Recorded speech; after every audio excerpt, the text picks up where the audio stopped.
Hello everyone, welcome to my video. Episode start करने से पहले अगर आप लोग मेरे चैनल में नए हो तो चैनल को सब्सक्राइब जरूर कर लेना। हमने लास्ट एपिसोड तक देखा था रोंग और थानू की शादी होने वाली थी। बाहर ब्लास्ट का साउंड आ जाता है। सो आज वाले एपिसोड में दिखाया जाता है सब लोग बाहर आ जाते हैं तो वहाँ पर आग लगी हुई थी, कुछ चीज़ें ब्लास्ट हो गई थी और गेस्ट सारे वहाँ से चले जाते हैं। बस सोफिया थी, डोमिनिको था और उसके कुछ स्टंटर फंटर। तभी रोंग थानू से बोलती है। एक्चुअल में थानू ने एक बार रोंग से पूछा हुआ था कि अगर तुम्हें फ्यूचर में जाने का मौका मिला या फिर पास्ट में जाने का मौका मिला या फिर गायब होने का मौका मिला तो तुम तीनों में से क्या करोगी। तो रोंग उसी बात को याद करके अभी बोलते हैं कि तुमने मुझे उस टाइम पे बोला था और मेरे पास उस टाइम पे तो आंसर नहीं था, लेकिन अभी मेरे पास आंसर है। ये सुनने के बाद थानू बोलता है कि रोंग ये आंसर करने का टाइम नहीं है, तुम देख रहे हो ना सिचुएशन क्या है। तो अभी रोंग बोलते हैं कि हाँ ये बहुत सही सिचुएशन है। और उसके बाद वो बोलते हैं कि ना तो हम टाइम ट्रैवल कर सकते हैं, फ्यूचर में जा सकते हैं, ना तो गायब हो सकते हैं, ना तो कुछ चेंजेस कर सकते हैं, क्योंकि वो हमारी किस्मत में नहीं है। अगर मैं अभी कुछ चूज़ कर सकती हूँ तो वो ये है कि मैं तुम्हारी ब्राइड बनना चाहती हूँ और मैंने वो डिसाइड कर लिया है, इस चीज़ को कोई बदल नहीं सकता, ऐसा वो बोलती है। और उसके बाद रोंग थानू को किस कर लेती है। थानू को शौक था, सोफिया बहुत जेलस फील कर रही थी, डोमिनिको को गुस्सा आ रहा था और माहौल काफ़ी ज़्यादा रोमांटिक बन रहा था। सो फाइनल किस के साथ इन दोनों का शादी वाला रिचुअल फंक्शन जो था वो कंप्लीट हो जाता है।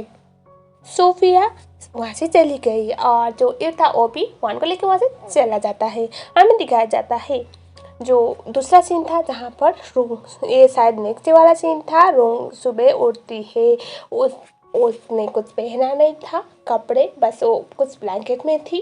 वो बहुत अच्छे मूड में उठती है और उसे इधर देखती है तो वॉशरूम से कोई बंदा आ रहा था। तो ये था थानू।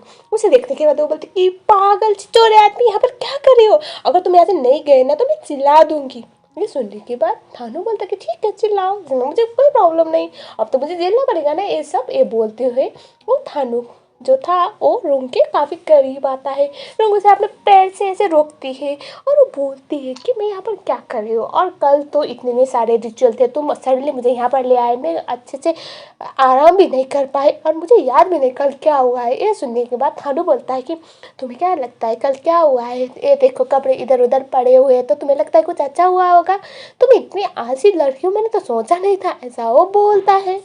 थानू रोंग से बोलता है कि अभी मुझे तुम्हें किसी से मिलाना है तो जल्दी रेडी हो जाओ, ऐसा वो बोलता है। ये सुनने के बाद रोंग उसका पैर ना उसके चेस्ट से नीचे आ गया। तभी थानू उसे ऑलमोस्ट किस करने वाला था, तभी वहाँ पर ईट आ जाता है और वो बोलता है कि मुझे कुछ काम था। इन बाद में उसे रियलाइज होता है कि अरे नई नई शादी हुई है, मैंने इन दोनों को डिस्टर्ब कर दिया। और उसके बाद वो बोलता है कि आई होप मैंने तुम दोनों को डिस्टर्ब ना किया हुआ, डिस्टर्ब किया है क्या। तभी थानू बोलता है कि क्या है जल्दी बोलो। उसके बाद जो ईर था वो बोलता है कि मैडम आ चुकी है तो जल्दी से मिलने के लिए आ जाओ। ये सुनने के बाद रोंग मन में सोचती कि मैडम कौन मैडम। तब यहाँ पर थानू बोलता है कि ठीक है एक काम करो, मैडम से बोल देना कि मुझे 30 मिनट लग जाएगा। तभी ईट बोलता है कि 30 मिनट में काम खत्म होगा क्या, कोई बात नहीं 30 मिनट तो ले ही लो, इतना तो डिजर्व करते हो, कल ही शादी हुई है बोल के वो वहाँ से चला जाता है।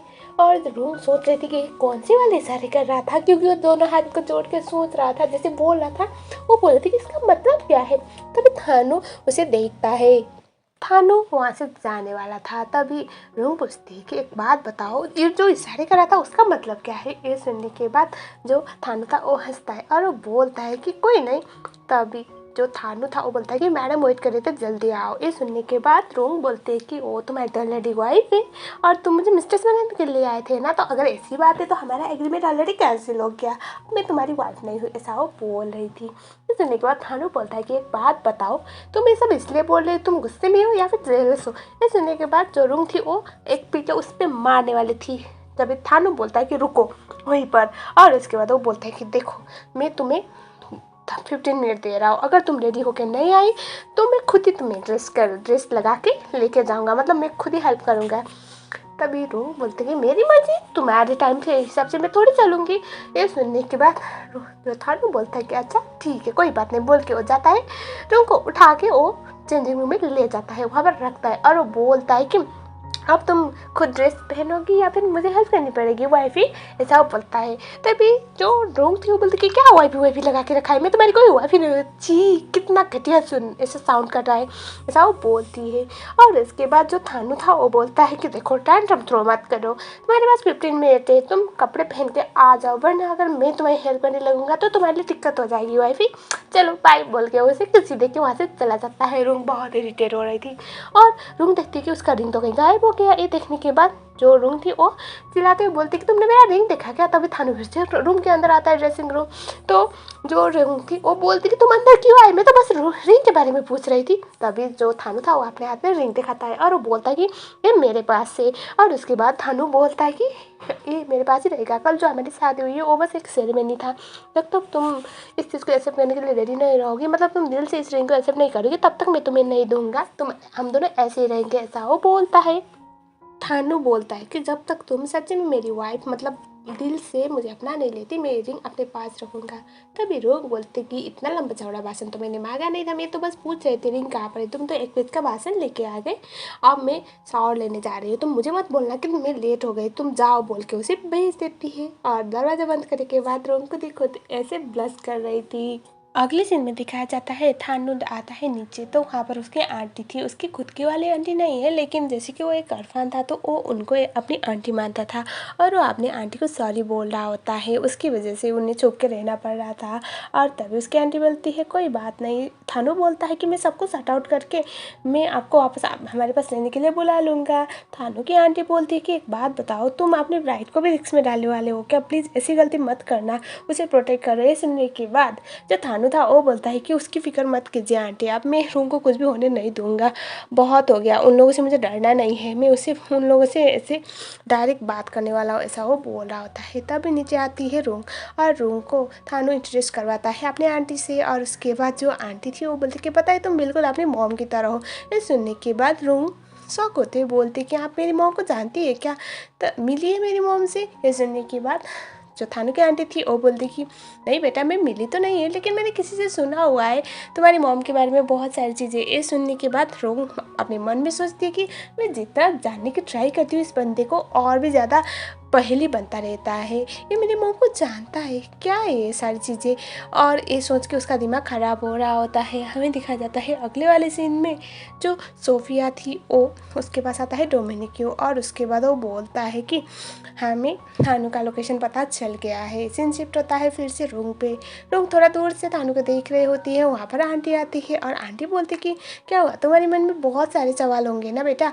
ये सुनने के बाद रूम बोलते कि हाँ मेरे मन में बहुत सारे सवाल है, मैं आपको बता नहीं सकती, पता है मैं इतनी सारी चीज़ें सोच रही हूँ कि सबसे पहली बात है मेरी हर बात हर चीज़ मेरी मॉम से क्यों कनेक्टेड है, ये मेरी मॉम का कैसे जानता है और मेरी मॉम को क्यों नहीं पता इसके बारे में।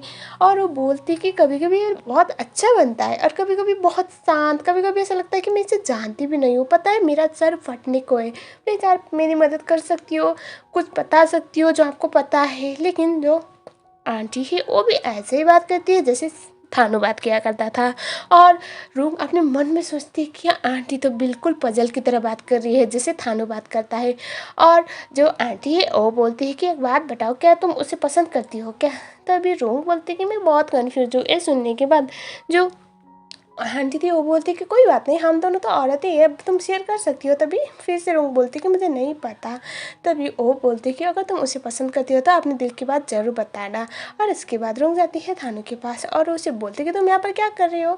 और तभी थानू बोलता है कुछ नहीं। और थानू उसे बोल रहा था कि तुम डरी हुई हो क्या, तुम्हें डर लग रहा है। तभी रूम बोलती कि नहीं मैं डरी तो नहीं हूँ, लेकिन तुम अगर मुझे कुछ भी बताओगे 1% चीज़ें भी बताओगे ना तो मेरे लिए थोड़ा सर दर्द कम होगा। पता है मैं इतना कन्फ्यूज हूँ, तुम एक पहेली की तरह बन रहे हो मेरे लिए, ऐसा वो बोल रही थी। थानू बोलता है कि अभी तो मैं तुम्हें कुछ भी नहीं बता सकता, सही भुगतान में बता दूंगा, ऐसा वो बोलता है।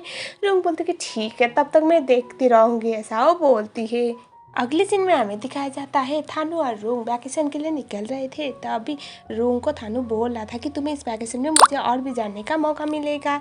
और उसके बाद जो थानू है वो जा रहा था, तभी वहाँ पर सोफिया और डोमिनिक आ गए थे। और सोफिया बोलती कि ये क्या बात हुई जान, तुम वैकेशन में आए मुझे बताया नहीं, तुमने शादी कर ली मुझे बताया नहीं, मैं इतनी पढ़ाई हो क्या, बोल के वो उसे ऐसे मस्का लगाने लगती है। और वो रूंग को देखते हुए बोलती कि पता है तुम्हारी बीबी बहुत खूबसूरत है, बेचारी को बड़ी जवानी में जान से हाथ धो बैठना पड़ेगा, ऐसा वो बोल रही थी। रूह बोलती है कि मैं मरूँ या फिर जिंदा रहूँ, तुम्हारे सर दर्द क्यों हो रहा है, ऐसा वो बोलती है। तो अभी वहाँ पर आंटी आती है। आंटी के आने के बाद जो सोफिया थी वो थान कह के उनको बुलाती है। थान मतलब थाई में कोई बहुत बड़े ओहदे के इंसान को बोला जाता है। तो अभी रूंग सोचती कि ये कौन है, मतलब इतनी बड़ी है क्या, और ये सोचती है ये लोग मुझसे इतना बड़ा मतलब क्या छुपा रहे हैं, वो उससे समझ में आ नहीं रहा था। जब आंटे अंदर जाती है तो उनके हाथों में गन था। ये देखने के बाद रूंग तो शौक ही हो गई थी। और उसके बाद हमें दिखाया जाता है जो थानू था वो बोलता है सोफिया को कि तुम मुझे फॉलो कर रही हो ना, तुम्हारी हिम्मत कैसे हुई। तभी जो सोफिया है वो बोलती कि बेबी ऐसे बात मत करो ना, मैं तुम्हारी पढ़ाई थोड़ी हूँ, मैं तो बस ऐसे वैकेशन में आई थी, ऐसे भी तुम्हारी बीबी इतनी प्रिटी है और अभी तो तुम प्यार व्यार में पड़ गए हो ना, मुझे पता है। और वो उसे ऐसे मस्का लगा रही थी। तभी रूंग बोलती है कि पता है आपकी प्रॉब्लम क्या है, आप काफ़ी खूबसूरत हो लेकिन बहुत शैतान हो। तभी जो सोफिया है वो साफ साफ बता देती है कि देखो मुझे तो ऐसे बात घुमा के करने की आदत नहीं है, मुझे थानू बहुत पसंद है, इसलिए मैं इसके साथ इस तरह से बात करे, ऐसा वो बोल रही थी। तभी रूम बोलती कि ये लोग मुझे इतने बड़े बवंडर में फंसा क्यों रहे। और तभी जो रूम है इतनी ज़्यादा बातें कर रही थी कि डोमिनिक को बोलता है कि पता है तुम्हारी बीवी तो बहुत ज़्यादा तीखी मिर्ची है, बहुत ज़्यादा जुबान चलती है इसकी, बहुत इजीली मरने वाली है, बहुत जल्द ये भी मर जाएगी, ऐसा वो बोल देती है। रूम बोलते हैं कि ये लोग यहाँ पर बकस करते रहेंगे, मैं बाहर जाके वेट कर रही हूँ, जल्दी से निपटा के आ जाना, बोल के रूम वहाँ से चली जाती है क्योंकि वो बहुत ज़्यादा इरिटेट हो रही थी। रूम काफ़ी ज़्यादा परेशान थी। और हमें दिखाया जाता है थानू सोफिया से बोलता है कि तुम ना बहुत ज़्यादा घुमा फिरा के बात करते हो, सीधा सीधा बको जो बकना है। तभी जो सोफिया है वो बोलती है कि चलो मैं सीधा ही बता देती हूँ, तुमने मुझसे मेरी लाइफ की सबसे बड़ी खुशी छीन ली थी, तो मेरा भी फ़र्ज़ बनता है कि मैं तुम्हें खुश रहने ना दूँ, तो मैं वही करने वाली हूँ, मैं तुम्हें कभी भी खुश रहने नहीं दूँगी किसी के साथ भी, ऐसा वो बोलती है। तो अब इसका सीक्रेट क्या है वो तो हमें बाद में ही पता चलेगा। तभी थानू ये बोलता है कि चलो ठीक है ट्राई कर लेना, मैं भी देखूंगा, ऐसा वो बोल के वहाँ से चले जाता है। रूम सोच रही थी कि ये बंदा इतना ज़्यादा डेंजरस क्यों है, मुझे तो अब डर लग रहा है। और वो बोलती कि पता नहीं मेरी मॉम और फ़ोन क्या कर रहे होंगे, मैं इतना मिस कर रही हूँ उन लोगों को। तभी हमें दिखाया जाता है थानू आके बोलता है कि तुम अपने घर वालों को मिस कर रही हो क्या। ये सुनने के बाद जो रुकी वो बोलती कि ये बंदा ये इतना ज़्यादा कड़क कैसे हो सकता है। और वो उठ के बोलती है कि बिल्कुल भी नहीं, अब मैं सोच रही हूँ कि मैं तुमसे कैसे छुटकारा पा सकूँगी, ऐसा वो बोलती है। और उसके बाद दोनों गाड़ी में जा रहे होते हैं, कुछ लोग उसका फॉलो करते हैं और थानू का आइडिया हो जाता है। और उसके बाद वहाँ पर फायरिंग स्टार्ट हो गई थी। थानू और दो बंदे को जो मोटरसाइकिल में आए हुए होते हैं उन लोगों को उड़ा देता है और उसके बाद वो लोग वहाँ से भाग गए थे। थानू बोलता है कि ये तुम्हारी हरकतें ना सोफिया ठीक है, अब मैं भी रेडी हूँ, बोलता है। रूम भागते हुए उसके पास आती है। तो अब सोफिया क्या क्या करने वाली है, रूम और थानू के लाइफ में प्रॉब्लम क्रिएट करने के लिए और रूम को अपने रास्ते से हटाने के लिए, वो तो देखना बहुत इंटरेस्टिंग होगा। इसका जो एपिसोड नंबर 10 है वो मैं बहुत जल्द लाऊंगी, आप लोग फिक्र मत करो, इतना लेट नहीं होगा। क्या हुआ था ना लास्ट वीक जो डेबी लीला था जिस टाइम पे आना चाहिए था उससे 2 दिन बाद आया था, इसी चक्कर में मैं पूरे 8-9 दिन तक डेबी लीला के पीछे ही पड़ी हुई थी। तो अब मैं इसको भी कंटिन्यू जरूर करूँगी। तब तक के लिए अगर आप लोग मेरे चैनल में नए हो तो चैनल को सब्सक्राइब जरूर कर लेना। मिलते हैं नेक्स्ट वीडियो में, तब तक के लिए thank you so much for watching.